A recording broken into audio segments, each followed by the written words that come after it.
So I wanted to talk today about the mind. How do we rein this mind in, this monkey mind, this mind that when we try to control, it thwarts our every move. And I wanted to start out with, I guess, a little bit, in talking about my experiences with working with the mind, have to start in the beginning. In my first meditation practices, going back 10 years. And this was before was officially a Buddhist and all that stuff. I was interested in meditation and Buddhism as well, but not interested in quote unquote becoming a Buddhist back then. But learning about meditation and trying to follow the directions and meditating. And what I found was that nothing was working for me. My mind wasn't listening. My body was in pain and all kinds of issues. I couldn't follow my breath. And so negativity developed. And so much negativity that I actually went from having a very on and off meditation practice to basically quitting. I think there was probably a year and a half where I didn't do meditation at all.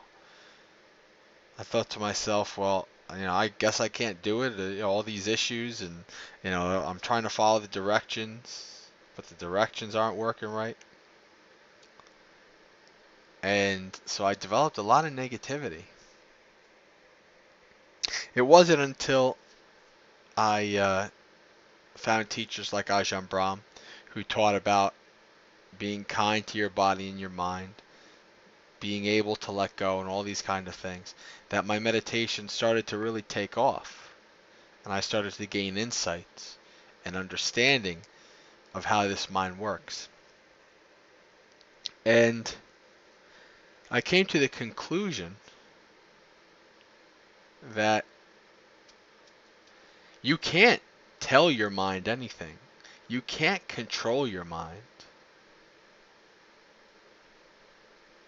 And people think, well, then how do I tell it to shut up? How do I stop this monkey mind from happening? From all these thoughts and everything crazy, and I can't concentrate, and I'm always, my mind is always active. When I try to lay down and go to bed, I have all these racing thoughts. How do you stop that if you can't tell your mind to be quiet? And the answer is you don't tell your mind to be quiet. I found that I'll give an experience, probably the first experience I ever had where the monkey mind was completely quiet. I was meditating. I was walking. I had a little break at work, was doing some walking meditation.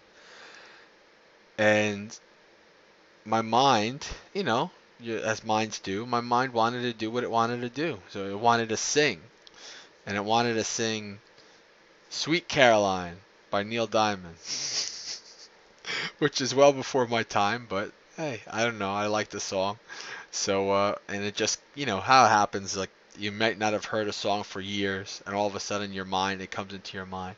So my mind wanted to sing it. So I just let my mind sing it. I observed it.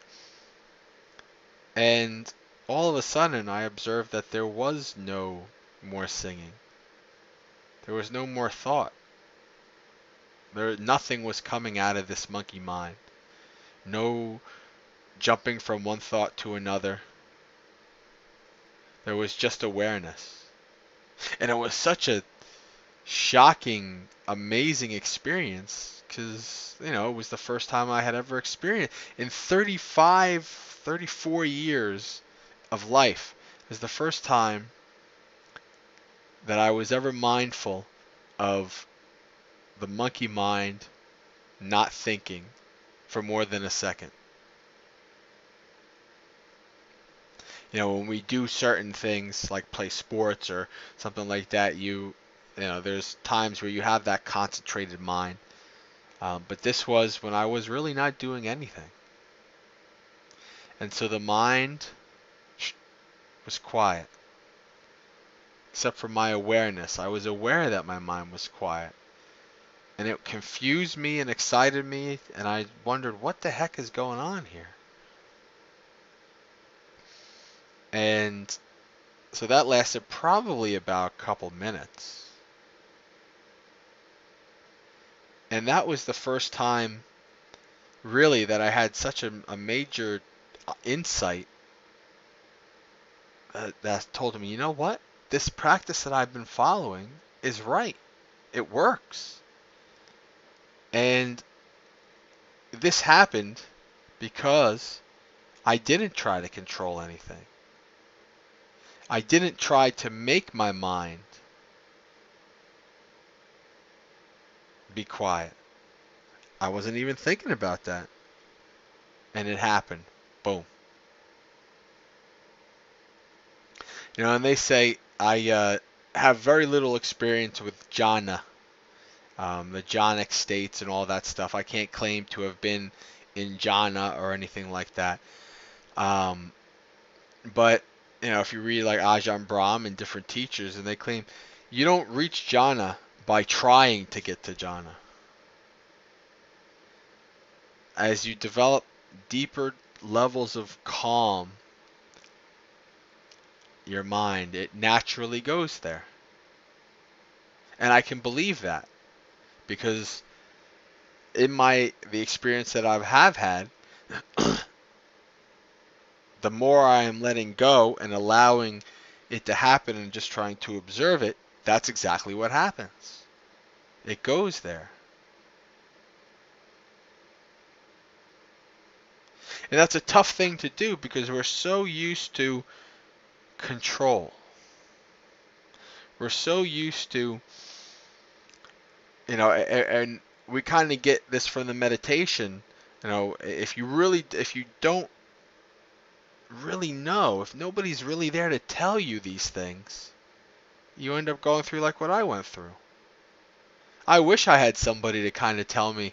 It always sucks worse to have to learn something through your own experience than if you could learn from other people's experiences. I've always been very big on that in life, even from a child. If I can learn from somebody else's problems, so I don't have to do them myself, well then I'm one step ahead of the game. But in this situation, there was nobody to tell me these things until many years later.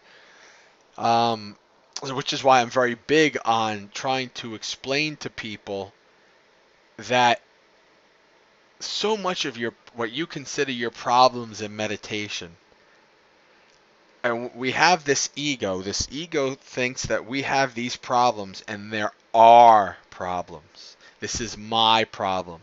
I cannot do meditation because of this. When I try meditation, this happens to me. But the deeper you get into your meditation, you realize that all these problems that I had, these are not my problems. Almost every meditator has the same problems. The deeper I got into my meditation, the more people I was able to speak to and meet, Dhamma friends, I realized it's the same for all of us. It's not easy. It never was easy. It's not supposed to be easy. It's supposed to be hard. And when you come to this realization, and there's less personalizing of the experience of the phenomena that occur in meditation, it's a lot easier to just kind of chill and to be at peace with yourself and to be kind to your mind and body. When I came back to meditation all those years ago, probably like 6 years ago now, I decided that, you know what, I don't give a rat's patootie how long I'm going to meditate. You should meditate for 30 minutes. I don't care about that. Or you should do this, or you should do that. I'm going to just sit. And I'm just going to, if I can't observe, follow the breath, that's fine. I'm just going to observe. And so that's what I did when I came back. And those first couple times, that first beginning meditations, they lasted 2-3 minutes. And when my mind just had enough, when my body had enough, I was done. And that was fine. And gradually over time, I was able to sit for longer and longer. I can't, sit for like 3 hours or anything at this point. There's still many struggles that I have, specifically with sitting meditation. I'm very fond of walking meditation, but even the struggles that I have now, I'm not too worried about them. I've come to the point in my practice where I realize that the only thing I need to worry about is practicing. That's it. What happens during the practice, if I gain insight, if I don't gain insight, whatever happens, happens. But the most important thing is to just get that practice in. So when you come to the practice with less ego, with less personalization, and more just a feeling of uh,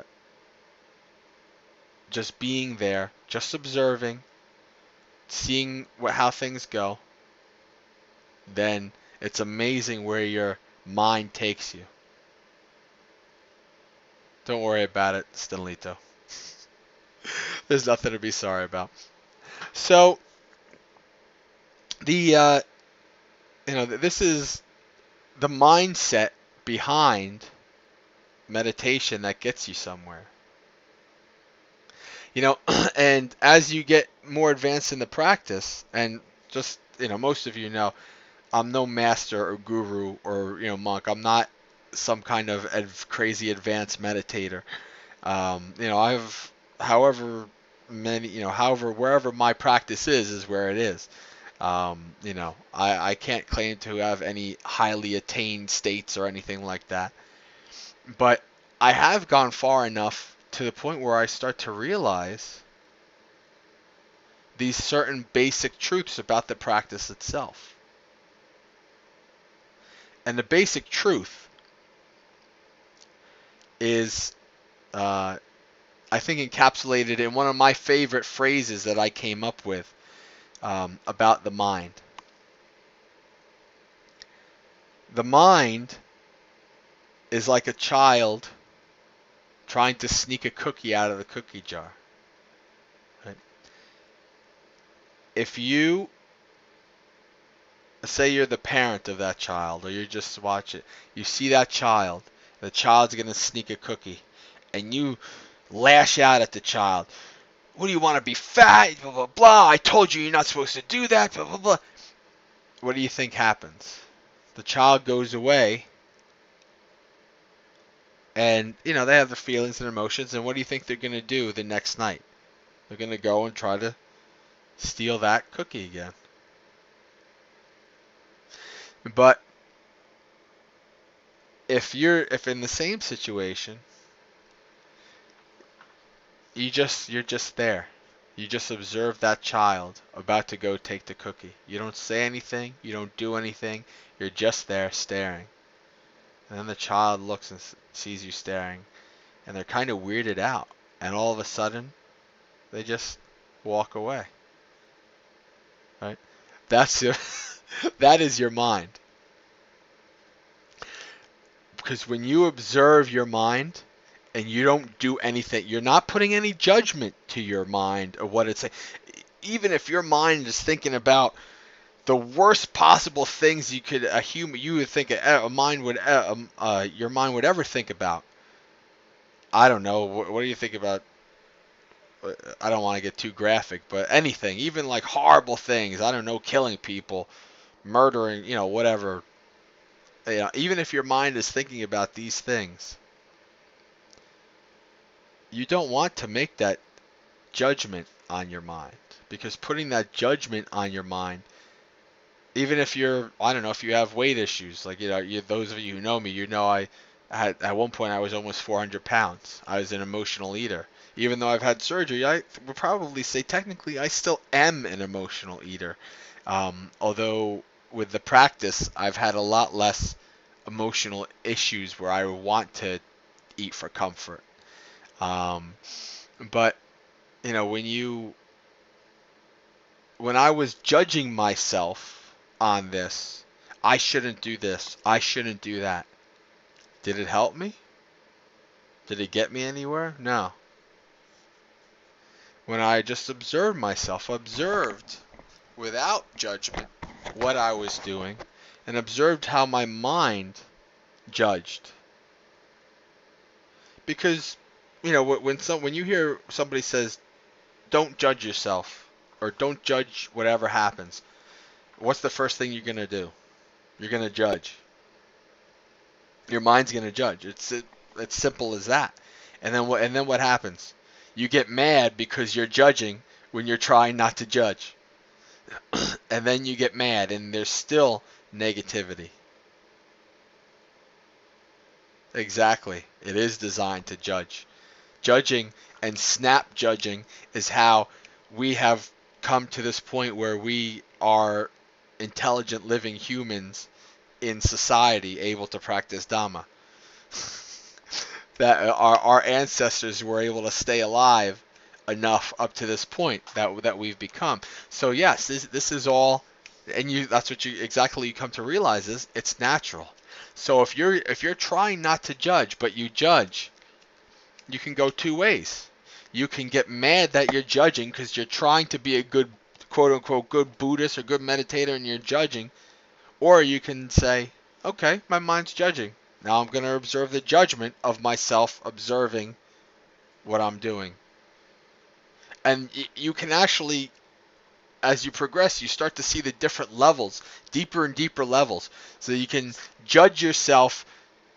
You can judge yourself judging yourself, and you can observe all these different. And eventually, it just starts to you just start to kind of naturally, your mind starts to naturally realize the futility of it, and it gets less and less, and your mind is more able to reach these calm states. I'm not worried about. I used to be worried about, oh, I'm supposed to meditate this amount of time every day. I'm supposed to do this. I'm supposed to do that. I've come to realize that what's more important? Actually getting it in. I don't even care if it's 5 minutes of meditation a day. If you do 5 minutes meditation a day, it's sure as heck better than doing an hour of meditation a week. Because the consistency is what really kind of helps to open that awareness. Now, of course, 5 minutes is not that long of a time to really start to get into the deeper levels. But when you start out, if you start out at just 5 minutes consistently a day, and you get to the point like where I am, where meditation has become a priority in my life, where I've gained so much from the practice that to the point where I want to become a monk and it have become my life practice. Now, of course, not everybody's going to say, oh, I want to become a monk and have it be my life practice. But the deeper you get in, the more calm and peaceful and skillful your life is, and the more skillful you perform your actions, and your life becomes more beneficial, and so too the life of people around you become more beneficial. And this is all from learning to let go of control. Ajahn Brahm has a great video. Obviously, he didn't post it. But somebody posted him a simile of the cup, and I'll post this video before the end of this Dhamma talk. But this simile of the cup pretty much sums up the lesson that I learned from him that helped me change my meditation practice. And it was all about him holding up a cup and how he's trying, while he's holding it, to make the water peaceful and calm Yes. And he says, I've been trying it for years. I've been meditating for years. But you know what? How do you make it peaceful and calm? And he puts down the cup. And he says, at first, you can see that it gets um, more busy. The water gets more active, but then it calms. And for me, at the beginning of my practice of coming back to meditation and learning about this and seeing that, it's like, you know what? Wow. That really is one of those things that really helped me kind of realize to push me towards this feeling of just letting it be. And so now as I get more deeper into the practice, I can make wise, assertive actions.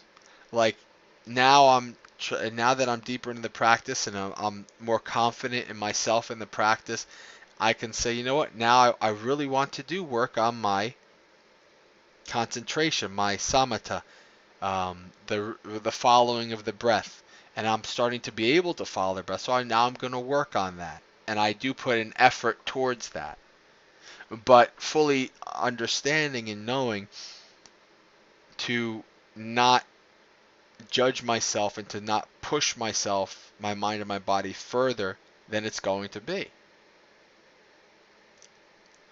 And I've come to actually find that following my breath just happens. Like when the natural breath happens, when you get deeper and deeper in just the peace and the letting go and just observing, the breath just all of a sudden comes. And I have the realization that yes, my breath, my body is on autopilot. I am no longer controlling my breath. It is happening. And that is when I can put my mind to my breath. Breathing in long, breathing out. I can do all that stuff that they talk about, that Buddha talks about, and how to follow the breath. And then guess what? Maybe that lasts a couple of minutes, and then it goes away.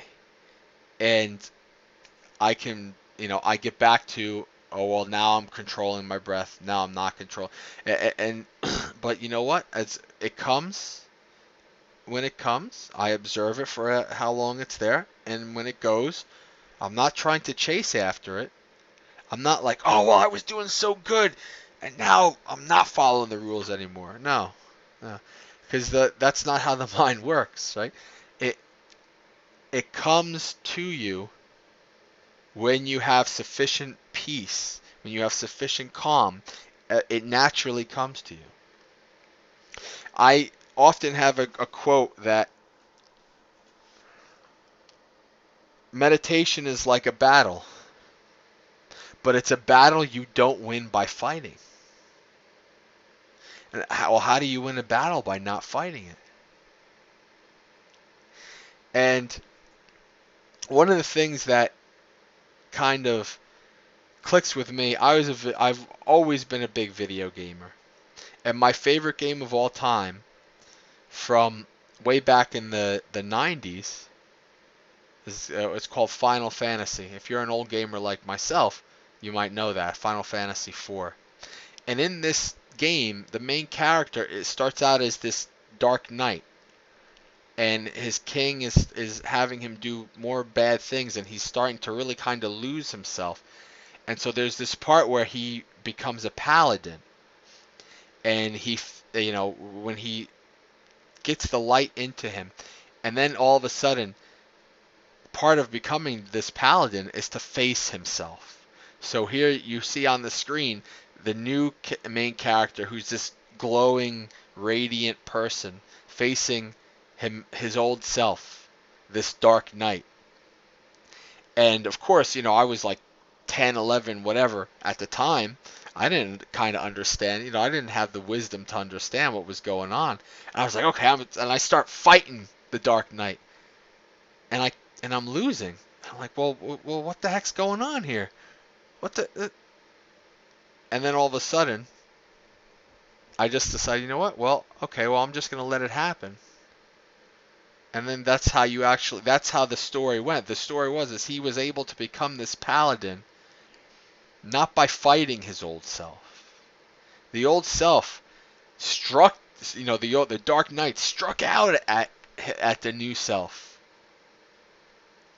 And each time the new self became stronger by not doing anything, by not fighting back. And that seeing that scene as a 12-year-old really put a huge impression in my mind. I mean, to the fact that I'm 36 years old and I'm talking about it, right? From all those years ago. Um, well, I think most likely, yes, it was from Japan. So he probably was a Buddhist, yeah. But it was just an amazing thing, and it fits into my practice today. And realizing that you can't fight this. If you fight it, you're losing. You're going the opposite way. You're developing this negativity. Because that's exactly what I did in the beginning. I fought this. And now I've come to realize how the mind works, that I'm not fighting it at all. However long I meditate in the day is how long I meditate. If I gain insight, fine. If I don't gain any peace or anything in that meditation that day, fine. That's the way it is. I'm going to go to it again the next day and see what happens the next day.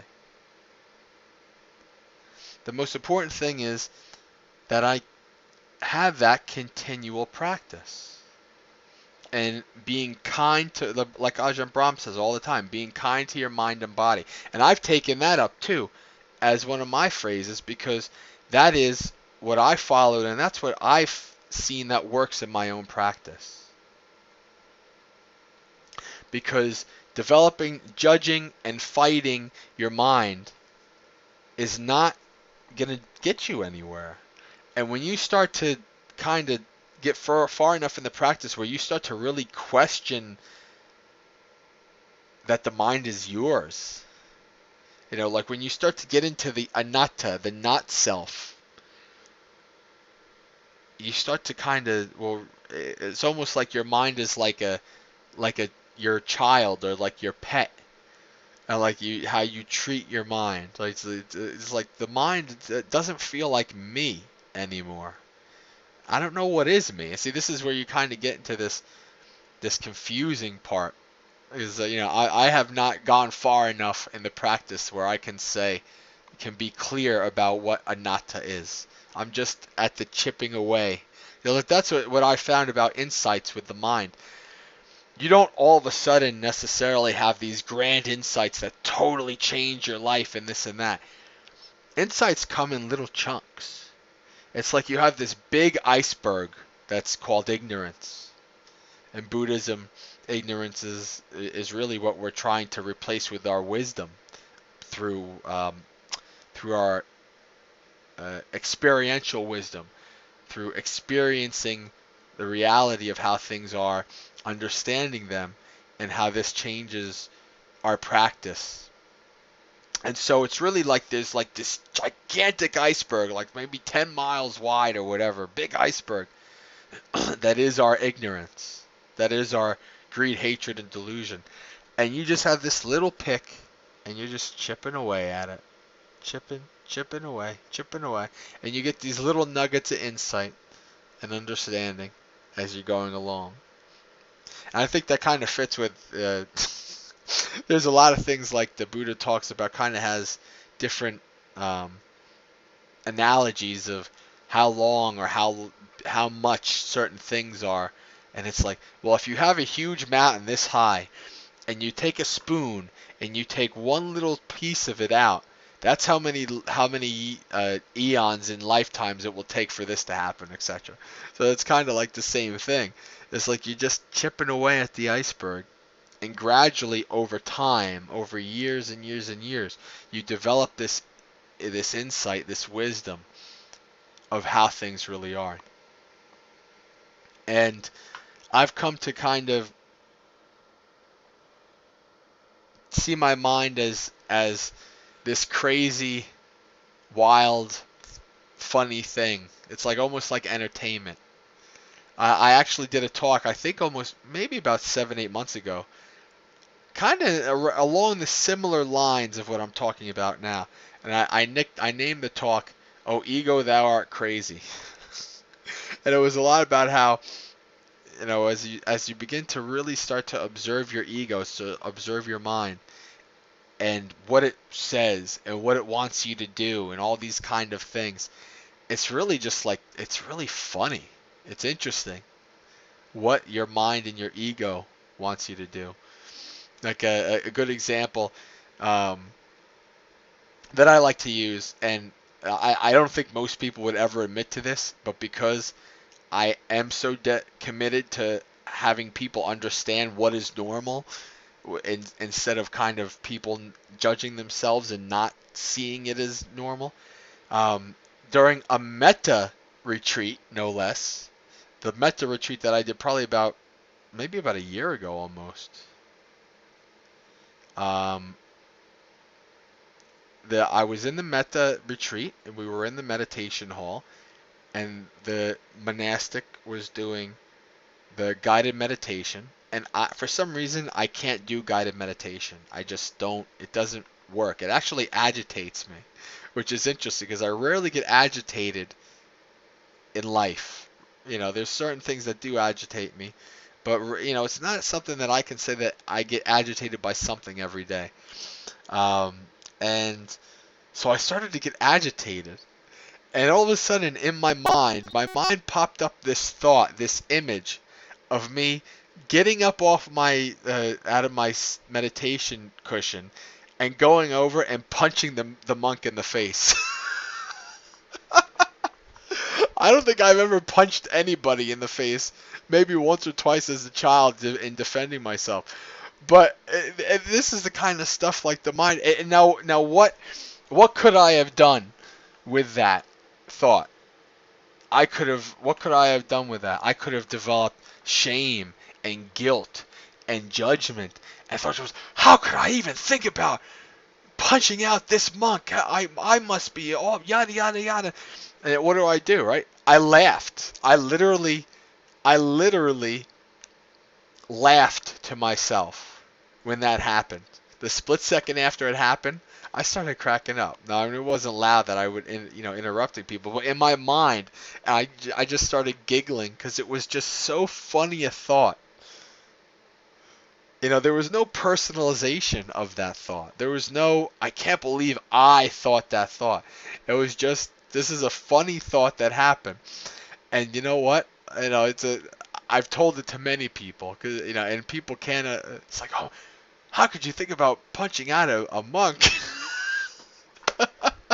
I still love it. I'll always, I can even imagine myself, the place where I'm going to ordain, hopefully, if they accept me, this is, the monk who would most likely, be one of my teachers. I'd like to eventually tell him one day, when we were meditating, I had this thought, and but it's so that's what this mind is about, and working with this mind. It's the same way you would work with a child. You don't berate a child. You don't try to put this negativity on a child that you're trying to to raise right. It's the same thing with your mind. It really is, because your mind is not going to react in the way that you want it to if you're trying to force it and control it to act that way. The teachers and monastics talk about kind of like the natural state of the mind. And it very interesting in that when you do kind of let it go and you do kind of reach the calm states and all this stuff, the mind does not I'm trying to think of the word. It says well, I want to say graduate, but it's not in there. Um, where it like naturally goes to this spot. It naturally goes to kind of being quiet and peaceful. Um, it just that's gravitates. Thank you. Exactly. That's what I was. Yes, gravitate. It naturally gravitates to that. Um, yeah. So it's amazing just how this works. And what I try to make sure I tell people is just this is normal. This is natural. This is whatever problems you're having. Many, if not all, other meditators have or do have that problem. I can guarantee it. There might be an issue that you have that I don't have, or vice versa. But I can guarantee you, there's many other meditators that are going through the same issue. So one of my issues has been, and letting go of this issue has been hard. Is that because growing up as a child, I had major asthma, major allergies, to the point where I would literally be fearful of not being able to breathe in my sleep, where I would literally have to like push myself off the bed to feel like I could get a breath. And even till to this day, I don't normally have what I would consider a full deep breath. I kind of can't get that deep breath. Like when I yawn, I get this deep breath. Like, oh wow, is that what it feels like to get all this nice air in? So I have this kind of fear and negativity from going back as a young child, and that's affected my practice. That's kind of affected how like, oh, this is probably why I have trouble, being able to follow my breath and yada yada yada. And where I'm up to at this point, I can tell you, just last week I was having a good meditation, and it's funny when I follow the natural breath, my mind still kind of gets this fear. It's like, well, wait a second. Well, these breaths are kind of shallow. Am I getting enough oxygen in? And I get this feeling like I have to take this deep breath. And that's kind of like the natural breath is starting to go away. I get this feeling I need to take this deep breath. And you know what I started doing? I started just observing this feeling. The feeling of fear, the feeling of claustrophobia, the feeling of just this overwhelming pressure to take this deep breath. And I just was there. And I started realizing as I was observing that I'm not passing out. I'm not getting blue. I don't think I'm losing oxygen. I think I'm getting in enough, but my mind is telling me otherwise. And of course, it got to the point where however long I was able to kind of stay with this feeling and observe it, and maybe it was a minute or 2 minutes, I don't even know how long it was, but it got to the point where, of course, you know what, I was done. It was overwhelming. I took that deep breath. But then after I took that deep breath, I was calm again, and the natural breath started coming back, and so I did it again. I observed as it arose. The fear and all that stuff started coming back again. That those old feelings of like, I need to take this deep breath or else. And so maybe, I don't know, however long, I felt like it lasted longer this time. And so that's how it's a gradual practice. You can't expect yourself to overcome that in one shot. It might take me a couple years to overcome that. I don't know. I'm just really starting to get to that now after all these years of practice. But I have confidence enough in myself now that I understand that I can do it. That I understand the right way to go about it. That I'm not doing it with negativity. That I'm not doing it in such a way that is going to reverse my practice instead of moving forward. And when you have that confidence, it's amazing how how far and how well you're practicing. When you have the confidence, there's less worrying, and so you're letting go easier, you're being calm easier, and then your practice just starts to explode. And that's a tough thing to get to, where you get to that point. But when you do, yeah. Well, in the last couple years, I do a lot of different things working with my breath. Like during the summer in the pool, I'll go underwater and I'll just try to hold my breath for as long as I can, and I'll just start to observe the feelings and the thoughts and stuff that kind of come. It was only really interesting. It was only really just recently where I was able to really observe that while I was in a deeper state, where I was able to have that natural breath occurring. And it's funny how when I let go, my body knows what to do. I just don't feel that it knows what to do. But my body knows what to do. My body knows how to breathe. And my body breathes pretty good. When I'm not thinking about it, I'm not dying of oxygen, of lack of oxygen. My body's chugging along, it's breathing, it's doing well. But when my mind is attached to that thought that I have to control this breath or else I'm going to die, then that's when you're controlling so much out of that fear when you don't need to.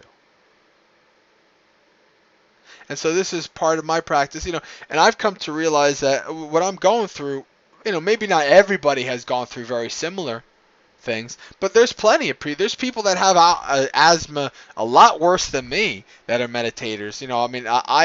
I grew out of a lot of it. I still have some asthma, but it's not. I don't need an inhaler if I go for a run or all the other crazy, the CrossFit and the endurance events and stuff. So there's people who have it a lot worse than me that are working on this. So yeah, exactly. So when the less personalization that we have, the less this is my problem, only I have this problem, nobody else would understand, I have to deal with this. The less of that, the more you realize that everybody's going through the same problem, the more you're able to let go. The same thing with this this situation that we're all in, right? We all have to grow old, get sick, and die. We all have to deal with impermanence. We're all in the same boat. It's a crappy boat. It's like the Titanic. But instead of after the Titanic sinks, we're put back on the Titanic again. And we have to go through it over and over. It's like Groundhog Day on the Titanic. But, we're all in the same boat. And so when you realize that, it's like, you know what? Yeah, that sucks. Well, let's do it. Let's get through it together, And you start to develop the more equanimity and compassion for all beings, because every other being is going through the same thing you're going through. And if it sucks for you, it sure as heck sucks for everybody else. So, and so you can choose to make it miserable, or you can choose to rise above it. And allowing the mind to kind of go through its craziness before it calms down is part of that. That is a huge part. The mind is gonna always have all these crazy thoughts and doing all this stuff, and you can attach to it and be negative about it and personalize it, or you can laugh. I think that's why the great meditation teachers are always laughing and smiling, is because they're seeing so much crazy stuff coming from their mind, and they realize that it's going through the same everybody else's mind, and so you only laugh. What else? You just laugh about life. It's just the way it is. It's the nature. Yeah, exactly. So So that's why I've come to, like, to me, my ego, my mind is like the best entertainment. It's better than HBO and TV and video games and anything else that I've experienced as entertainment in my life. You know, like the whole punch in the monk thing. That's it's just every time I think about it, it brings me to smile. It's just a funny, and the irony of it being in a meta retreat, no less. But so I showed myself compassion and enjoyed. But so that's me yapping on for 50 minutes. Exactly, exactly.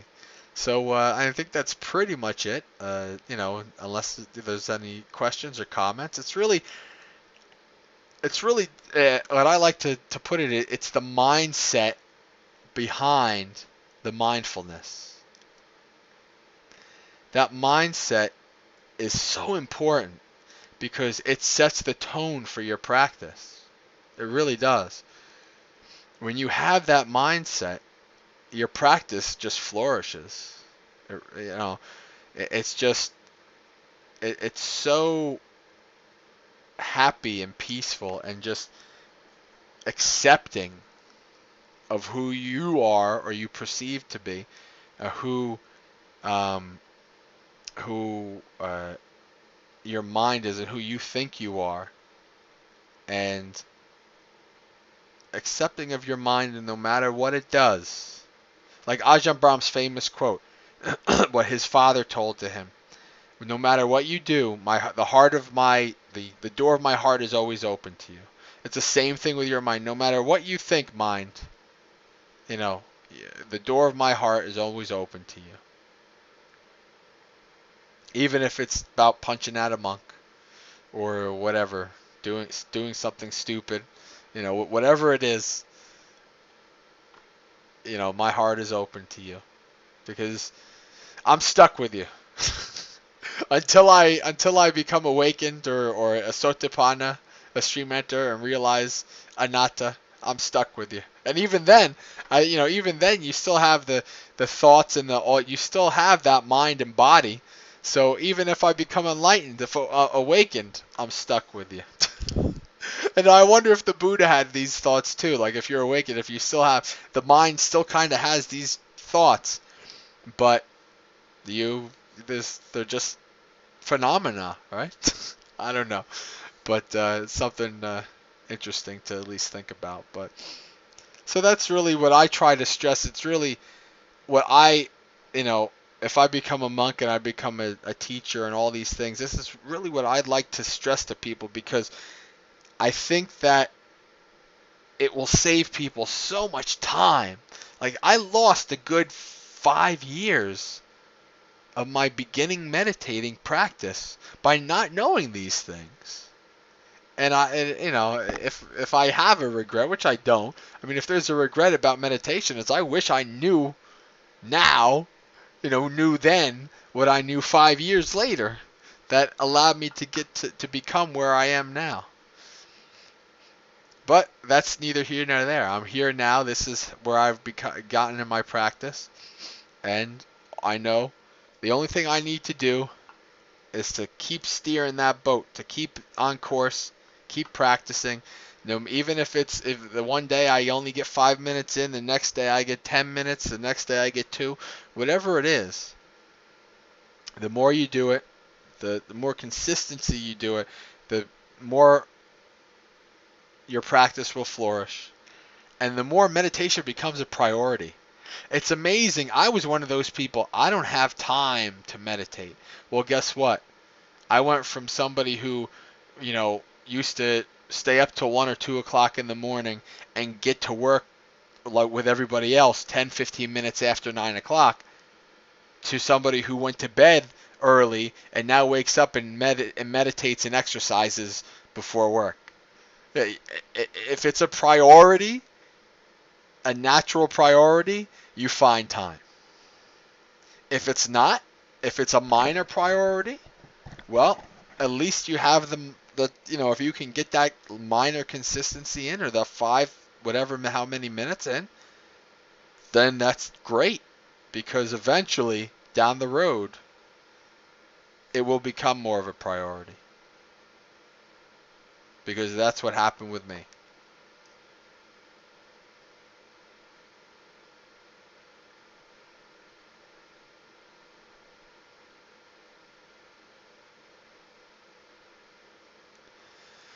It's very similar, because meditation. So the somebody had said, I saw a thing.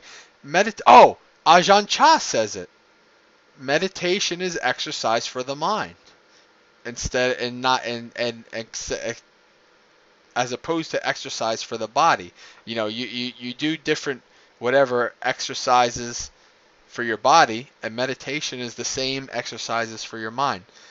So it's the same. Uh, it's the same thing in terms of that. It's an exercise. You don't go. You don't go. You wake up. I'm going to exercise, and you go and you run 5 miles, and you lose 20 pounds in one shot. That doesn't happen. It's the same thing. It's consistent effort,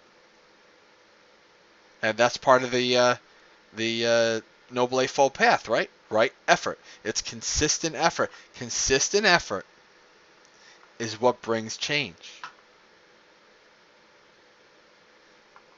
And even if you can only do 5 minutes a day, it's better than 0 minutes a day, without a doubt. So let me get that video, the simile of the cup, and I'll post that up.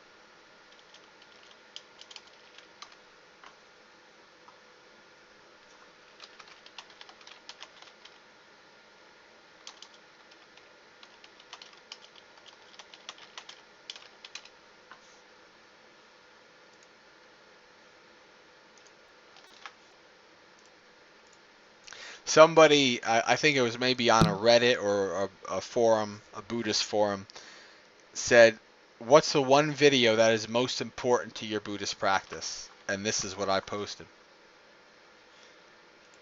This, to me, is the most important, because it's the mindset behind the mindfulness.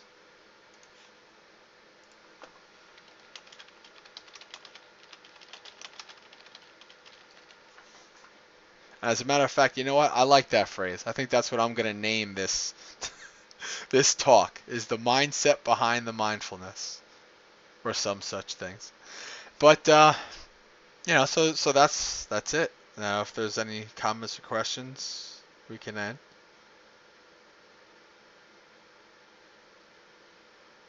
I've taken to recording and posting up my talks again on my blog and my YouTube page, so I'm gonna post this up. So, well, friends, until next time, Suki Hantu, may you be happy. And one of my other phrases that I always use now, may your practice flourish. Because that's the best thing you can wish to somebody. May your practice flourish is both well-wishing and metta. Because, at least in the Theravada, the Pali Suttas, the Buddha talks about how you give benefit to other beings is through practicing. You become a better person. You live a more skillful life that is more beneficial to yourself and to others. And so through the practice, you become more beneficial to yourself and others. You give others fearlessness, and you give others a little bit, with their contact with you, a little bit of peace and happiness in a day that is probably otherwise filled with, not happy, because that's what their mindset is.